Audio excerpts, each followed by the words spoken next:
आज का वचन, पहला पाठ, प्रेरित चरित्र, अध्याय 15 पद संख्या 1 से 2 और 22 से 29। कुछ लोग यहूदिया से अंताकिया आए और भाइयों को ये शिक्षा देते रहे कि यदि मूसा से चली आई हुई प्रथा के अनुसार आप लोगों का खतना नहीं होगा तो आपको मुक्ति नहीं मिलेगी। इस विषय में पौलुस और बरनाबस तथा उन लोगों के बीच तीव्र मतभेद और वाद विवाद छिड़ गया और यह निश्चय किया गया कि पौलुस तथा बरनाबस अंताकिया के कुछ लोगों के साथ यरूशलेम जाएंगे और इस समस्या पर प्रेरितों तथा अध्यक्षों से परामर्श करेंगे।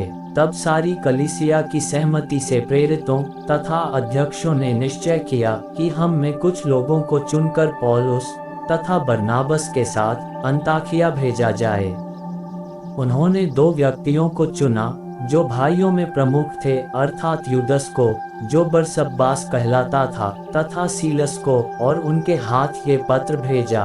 प्रेरित तथा अध्यक्ष आप लोगों के भाई अंताकिया, सीरिया तथा किलिकिया के गैर यहूदी भाइयों को नमस्कार करते हैं। हमने सुना है कि हमारे यहाँ के कुछ लोगों ने, जिन्हें हमने कोई अधिकार नहीं दिया था, अपनी बातों से आप लोगों में घबराहट उत्पन्न की और आपके मन को उलझन में डाल दिया है।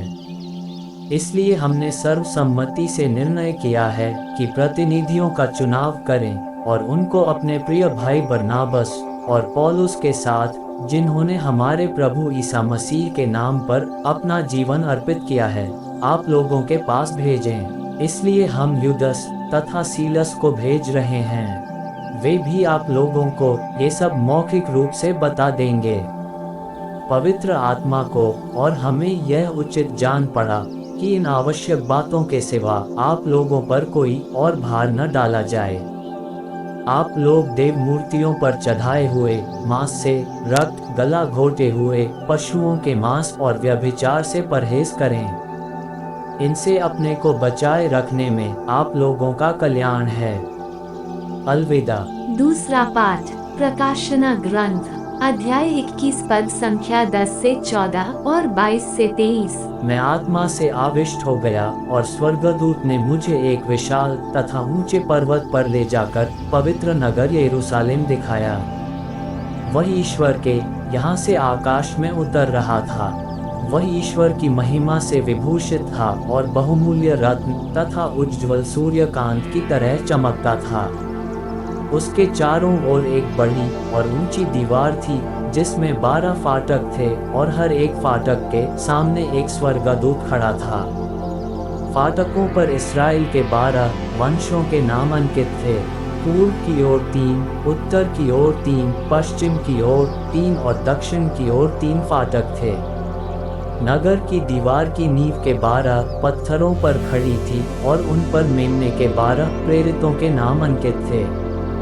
मैंने उसमें कोई मंदिर नहीं देखा, क्योंकि सर्वशक्तिमान प्रभु ईश्वर उसका मंदिर है और मेमना भी। नगर को सूर्य अथवा चंद्रमा के प्रकाश की आवश्यकता नहीं है, क्योंकि ईश्वर की महिमा उसकी ज्योति और मेमना उसका प्रदीप है। यह प्रभु की वाणी है। सुसमाचार, संत यूहन्ना, अध्याय 14 पद संख्या 23 से 29। ईसा ने उसे उत्तर दिया, यदि कोई मुझे प्यार करेगा तो वह मेरी शिक्षा पर चलेगा। मेरा पिता उसे प्यार करेगा और हम उसके पास आकर उसमें निवास करेंगे। जो मुझे प्यार नहीं करता वह मेरी शिक्षा पर नहीं चलता। जो शिक्षा तुम सुनते हो वह मेरी नहीं बल्कि उस पिता की है जिसने मुझे भेजा। तुम्हारे साथ रहते समय मैंने तुम लोगों को इतना ही बताया है, परंतु वह सहायक, वह पवित्र आत्मा जिसे पिता मेरे नाम पर भेजेगा, तुम्हें सब कुछ समझा देगा। मैंने तुम्हें जो कुछ बताया वह उसका स्मरण दिलाएगा। मैं तुम्हारे लिए शांति छोड़ जाता हूँ, अपनी शांति तुम्हें प्रदान करता हूँ। वह संसार की शांति जैसी नहीं है। तुम्हारा जी घबराए नहीं, भीरू मत बनो। तुमने मुझको ये कहते सुना, मैं जा रहा हूँ और फिर तुम्हारे पास आऊँगा। यदि तुम मुझे प्यार करते तो आनंदित होते कि मैं पिता के पास जा रहा हूँ, क्योंकि पिता मुझसे महान है।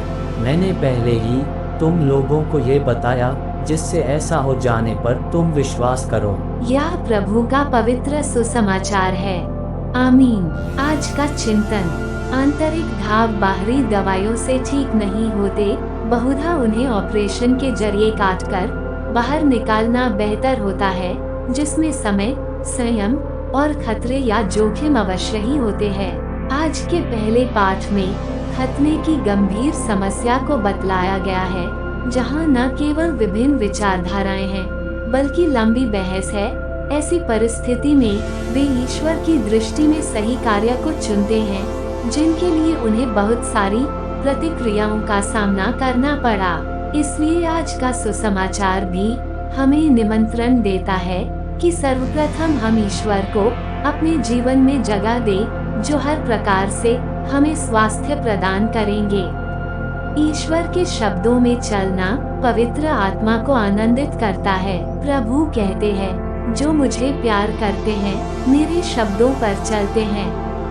जब हम उनके शब्दों पर चलते हुए अच्छा करते हैं, तो त्रित्व परमेश्वर हम में अपना निवास बनाते हैं, और इसीलिए तो हम भी बनाए गए हैं। आमीन।